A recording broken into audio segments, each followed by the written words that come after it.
James K is here. We are full of breaking news, whether we're talking about the Chicago Sky or there's a country to the north called Canada. That's probably not breaking news. Locked on Women's Basketball starts now. Ogunbowale for the win. Good! You are Locked On Women's Basketball, your daily podcast on women's basketball.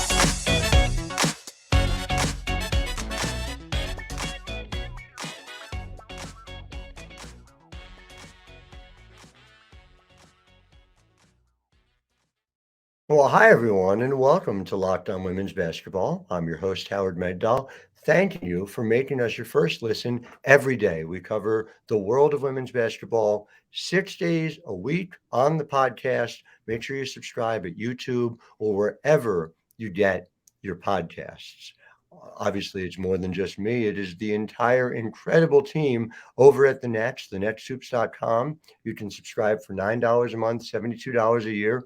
Sign up for our free emails. Check out what we're doing, which is over 100 reported pieces every single month across the women's basketball universe. And perhaps no greater example of across the women's basketball universe than what James K is doing, of Skyhook Podcast, of Clutch Points, of so many other places. And of course, Chicago Sky beat reporter for The Next, but had something, and again, I'm not saying you must credit The Next when you mention that you know what Canada is, but it is worth noting that James has a story about a WNBA game in Canada. So, James, take me through just what it was like hearing about this from Cathy Engelbert, who I know you had a chance to talk to all about it throughout the segment. We're just going to talk about the impact of the WNBA in Canada.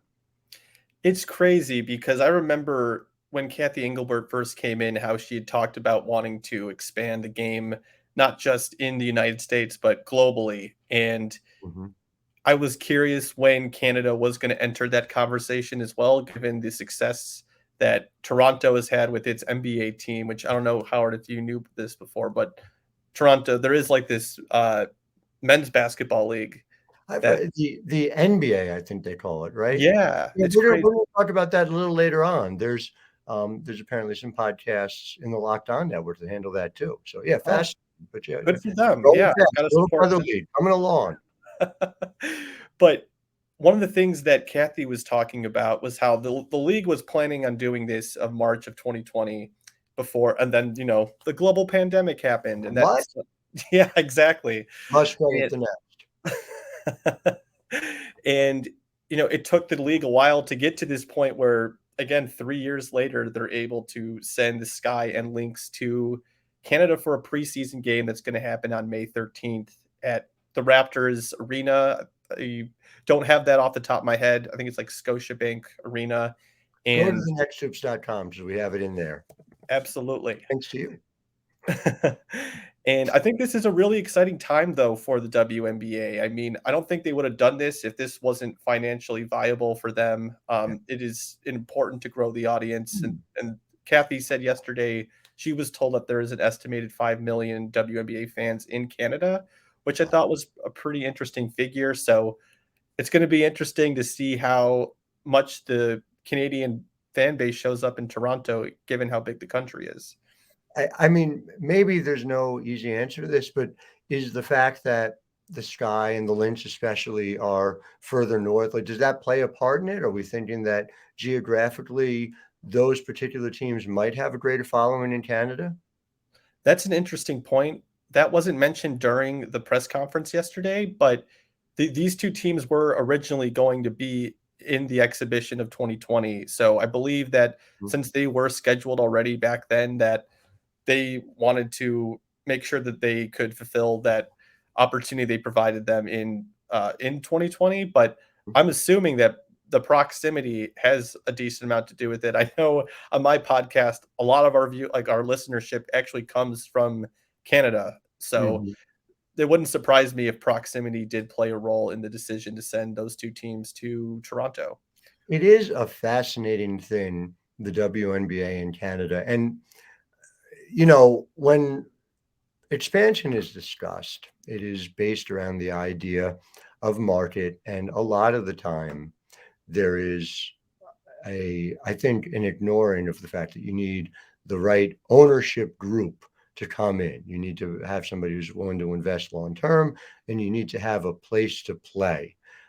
In the conversation with Cathy, is there any sort of conversation about whether the roots that are here can lead to that expansion and in those ways?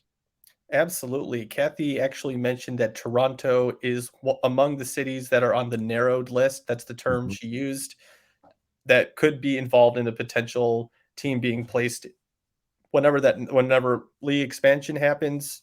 Um, Cathy did mention that Toronto is on the narrowed list for those candidates. So, yeah, I mean, I think one of the things that they're going to monitor during this event is going to be how people interact during the events that will lead up to the actual preseason game on May 13th. And the viewership, of course, the player experience. Those are the main three things that she brought up in terms of, when she was asked what would be a successful showing for you in Canada. I mean, she mentioned those three things. And I mean, I can't imagine those three things not being the most important when we discuss a potential team in Canada and how complicated travel gets with that. It's fascinating, and again, it goes back to the conversation that you had. It's data driven. Cathy Engelbert's WNBA is clearly very data driven. I wonder, I don't know if she provided specific benchmarks, but in your mind, what does success look like in those numbers? Given what we know about WNBA audience, and what, like, if you were Cathy, what would you be hoping those numbers looked like? What would be your benchmarks? I would have to see the data that they already have among the other teams to Sure. have like a firm answer on that. But I think you can also just kind of get a feel for what the environment's going to be like when they go to Toronto. I mean, you can just see how the fans react when they see. I mean, if Candace Parker resigns with the Sky, like having an icon like that, someone who's a celebrity even outside of basketball, come in and just show what her influence is both on and off the court. I mean, that's something that you can just feel in that environment. So I'm not sure what the numbers would look like, but I think that you can kind of get an idea just based on how, and this is the feel that I got with the All-Star game, like Mhm. in Chicago this past year. It's like you can tell when it's a successful event and when it isn't. And I'll be curious to see what those viewership numbers are as they continue to rise in Canada. I mean, it's a preseason game. It's hard to do apples to apples with anything like a playoff game. I don't know the answer either. I think it's really interesting to consider in terms of. So look, I'm from New Jersey, where everything is 2 hours or less away from each other. How long is it to fly or to drive from Chicago to Toronto? Chicago to Toronto, Yes. throwing me for a loop there. Hmm. It's easier for me because I can fly, Howard. Sure. I've got wings, so I'm not Ah! sure what you mere mortals will have to deal with these days. But in terms of the flight, I mean, Southwest. that's a pretty Right. easy trip. I feel like from Yeah. Chicago to Toronto. I mean, that's got to be less than 4 hours if I had to guess. I would think so. It's gonna be fascinating to see. I'm looking forward to it, no question about it. And I guess the place that I'd love to finish up on this is that conversation writ large about expansion. Expansion's been pushed back over this period of time, right? And I guess what I'm wondering from you is, did it sound more like expansion sooner than what we've been hearing later? Which is to say, over the past few months, we've gone from expansion, we hope by the end of 2022, to expansion definitely not, and no real timetable on it. I'm just wondering what the feel was like in that conversation with Cathy. I think that the timeline wasn't really discussed as much. Again, the small group of reporters on a Zoom call, but she did talk about wanting to continue this momentum towards international play. I don't think this is going to be the last game we see outside of American soil. That the WNBA is going to play. She mentioned Latin America as some Mhm. place that the WNBA could potentially have a game. They've had a game in Mexico City before. They went to Manchester to play. I believe I forget exactly what the team was. It's a long name. In 2011, they played back there, so it's been a while since Yeah. W has expanded their footprint in this way. That was a really interesting point, I thought. Yeah, I think it's important for them. Like, while I do believe that I've seen a few people react to saying like we need to be focusing on what's happening here and growing the WNBA, like where the fan experience needs to improve still. I think that's true, but I think you can tackle both things at once. I mean, it's not like Canada, like having a game in Canada is really going to stop the progress of the WNBA in the United States. So When I does kind that of like the trajectory of this quite a Yeah, bit. 100% agree with you. So we're going to get into segment two, talking about Courtney Vandersloot and what the potential of Vandersloot leaving might mean for the balance of power with the Shy and the WNBA. But first, I want to tell you about Rocket Money, which does something really helpful. It helps you save money that you're not looking to spend yourself. Rocket Money is formerly known as Truebill. It's a personal finance app that finds and cancels your unwanted subscriptions, monitors your spending, and helps you lower your bills all in one place. Over 80% of people have subscriptions they forgot about, like that streaming service you bought to watch just one show on, or that free trial you never even used. I mean, you guys, you should make sure you're taking care of this and redirecting that to a paid subscription to the Nets. Make sure you're actually growing women's basketball coverage instead. Well, Rocket Money's here to help. They'll identify your subscriptions, and then all you have to do is press a cancel button. You're not on a long wait time. You're not trying to get through an email tree. Rocket Money does it for you. So stop throwing your money away, cancel unwanted subscriptions, and manage your expenses the easy way by going to rocketmoney.com/lockedonnba. That's rocketmoney.com/lockedonnba. Excuse me, James. It's rocketmoney.com/lockedonnba. Oh, you know what? Oh, so sorry. I forgot. rocketmoney.com/lockedonnba.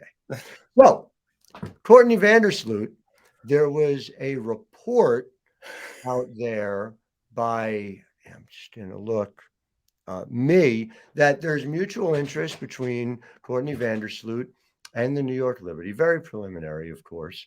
But the idea that Courtney Vandersloot might potentially be going elsewhere, specifically to New York, is a fascinating one to me. And I want to get into what it means for, because you're not just our Canadian correspondent, you also cover the Sky for us. And so, just in terms of like what it means for Chicago, nothing finished, of course. The report mutual interest is just, a preliminary thing. But the idea of the Sky without Courtney Vandersloot, you've talked about the potential in your excellent team free agency preview, but does it feel realer when you hear about things like that? And I guess first and foremost, like how you think the fan base took that particular report yesterday?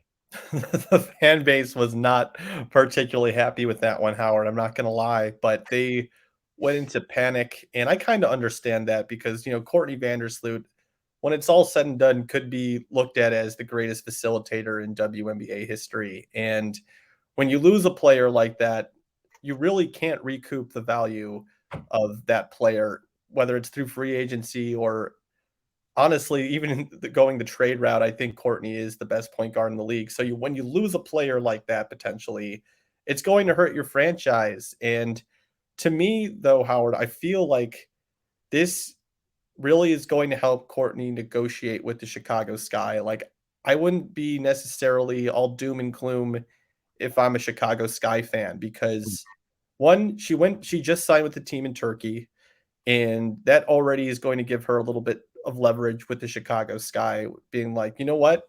I don't have to come over this summer. I could take summer off, spend it in Deerfield with my wife, and make the amount of money I make overseas, and it not be too much of a dent in my wallet. And then, okay, well, that's already just a little bit of leverage. You add on having mutual interest in joining a team like the Liberty, who, even if they don't get Breanna Stewart in free agency, which I know that you and Jackie talked about yesterday, Yeah. which would be fascinating. It That would. team of just Sabrina Ionescu, Courtney Vandersloot, Jonquel Jones, Kayla Thornton, Benijah Laney, Marine Johannes. I mean, that right there is a team that can contend. I mean, I'm already missing some names out there as well. I mean, Steph Dolson. I mean, Mhm. That is a team Honshu, that's ready. it's easier to overlook Honshu because she's so short. But the reality of that team is fascinating, even if you add a Vandersloot potentially. But you mentioned her wife, and I just wonder if in a scenario where Vandersloot decides to go to a new town. I know Allie Quigley has talked about hanging it up. She was, to my mind, and you got to see her live. She could speak to this better than I can. Very much a deadly shooter by the time the playoffs rolled around. How much does Allie specifically want a WNBA title? I guess is maybe the question that I wonder. And what do you think?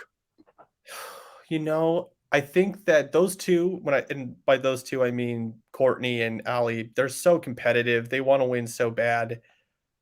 I don't really have a firm feel on what Allie is leaning towards in terms of Mhm. retirement, but I do kind of feel like she has achieved everything that she needs to achieve in her WNBA career. I mean, given where she started at in 2008 to becoming a two-time, a six woman of the year, three-time All-Star, four-time three-point contest champion, and more importantly, a WNBA champion. And she brought that back to the team that plays in the state that she grew up in Joliet. So I don't necessarily think, I mean, it would be a nice icing on the cake to be able to have another championship under your belt, but Mhm. the season's going to be longer. It's going to be 40 games this year. She takes so much, like she just gets, like they play her so physically off the ball.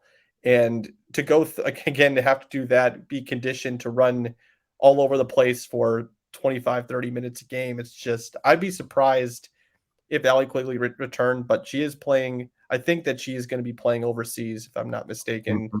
So maybe that changes some things. But I kind of think Courtney is going to be looking at this WNBA landscape from what's best for her career. If I had to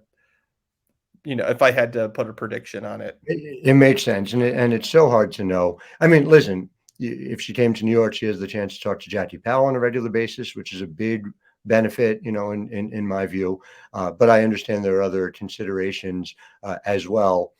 You wrote a terrific piece about Dana Evans a few weeks ago, and I know that in a scenario in which Courtney Vandersloot were to leave, there would be the potential for Chicago to use Dana more. Do you see it as, and do you see Dana as ready in that scenario to be able to pick up and be part of, let us say, a version of events where Candace Parker returns and the Sky are very much in a win now mode as a result of that? Does she seem ready to assume that mantle? I know that Dana thinks that she's ready, and that to me is going to be the most important thing, knowing that you're going into a situation this year where a lot is up in the air, but Dana's, like we talked about in that story that I wrote for the Next, she's ready for that next step of her career. She's preparing for that next step for her career to be someone that can contribute on a nightly basis. And I do think if Courtney leaves, we're talking about someone who is the best point guard in the league, someone who it was top five in assist points created last year. Mhm. Sabrina, by the way, being like second in that. I think that Dana, like you kind of would have to like reinvent the offense a little bit and kind of play to your strengths and the players that you have on the roster. We saw this guy do that when Emma Mieseman came in Mhm. and they were successful. So honestly, that's going to be up to James Wade to see at the end of WNBA free agency when all the pieces are put together what kind of system can I run? What makes sense given the pieces that I have on the roster? And I wouldn't be shocked if Dana was a big part of that next season. It would be a fascinating thing to see. I eager to talk overall what we think Courtney elsewhere might mean, and we'll get into that in a segment 3 here at the end. I do first want to talk to you guys about Bet Online, and betonline.net is your number one source for sports betting info, stats, news, and analysis. You can get the latest odds and trends for every professional and amateur league out there, from pro football to college bowl season to basketball and World Cup. We've got it all at betonline.net. And again, basketball, right? WNBA and NBA, women's college basketball and men's college basketball, World Cup, men's World Cup, women's World Cup. It's coming this summer. It's all going to be there at betonline.net, which is fundamental to finding equality in this sports space. Now, if you love sports podcasts, and obviously you do, because here you are, you're with us, you can even find those at BetOnline as well. They are always fastest and easiest way to get your betting info. So head to the website today or your mobile device to learn more. BetOnline, where the game starts. Courtney Vandersloot, maybe the best point guard in the history of the league. You said that up top. I think there's a real good argument for it. So we're going to sort of a lightning round. Let's do it. Courtney Vandersloot stays in Chicago. Candace Parker leaves. Are they a championship contender next year? I would yes, given I'll just say that. Yes. Okay. Now I'm just giving you the two conditionals. We're not even Zazare, all of that. We're not even doing that. Okay. All right. If the Seattle Storm add Courtney Vandersloot and keep Breanna Stewart, are they a championship contender? Yes. If the Seattle Storm add Courtney Vandersloot, don't keep Breanna Stewart, but sign Bree Jones in her place, are they a championship contender? No. If the New York Liberty add Courtney Vandersloot to the group they already have assembled, but not Breanna Stewart, are they a championship contender? Yeah. If they add Courtney Vandersloot and Breanna Stewart to the group already assembled, are they the favorite over Las Vegas? No. It's still Vegas. Is that because of continuity? I will never say a newly constructed team is the favorite until I see at least 40 minutes on the floor together. We've been burned too many times in sports history on that one. So I'll give it to the Aces. They've got 4 All-Stars. It is very wise. Yeah, no, I've heard good things about the Aces, that up-and-coming team. If you don't follow him, at James_M_KAY, examine your life choices. It doesn't make sense. James K does great work at the Next, does great work, lots of places. James, always great to have you on the podcast, and sure appreciate your insight on all of it. Thank you so much for having me, Howard. This is always a blast. Come tomorrow, we have Ari Graham, the great Dallas Wings beat reporter. She and I are going to argue about the Dallas Wings for 20 minutes, which is something that I always enjoy. Thank you for making us your first listen every day. Your second listen, and James hinted at this before, but over at Locked On, we have something called Game to Game NBA. So it's every moment, every top performance, every result across that newly created men's league. Locked On Game to Game covers every game across the NBA with local analysis that only Locked On can deliver. James, I can't help but notice you have a hat that I think indicates some familiarity with the Chicago NBA team. Is that true? Oh, I'm just passionate about the animal, the Bulls. So, I mean, I guess it turns out they're an NBA team too. I would imagine that. I mean, we joke, but like in a great basketball city like Chicago, the NBA team must be a force. They must have won a ton of championships since 1998, right? Oh, coming from a Knicks fan, Howard. That's I don't think you can say. Oh yes. New York is no better. It's true. Well, listen, follow Game to Game on Locked On NBA. Hear about the failing Knicks, the failing Bulls, and the teams that do it right. Available on the Odyssey app, YouTube, and wherever you get podcasts. Well, James, thank you. To our listeners, thank you. Until tomorrow, I'm Howard Megdal, wishing you a wonderful Wednesday. Ogunbowale for the win. You are Locked On Women's Basketball, your daily podcast on women's basketball.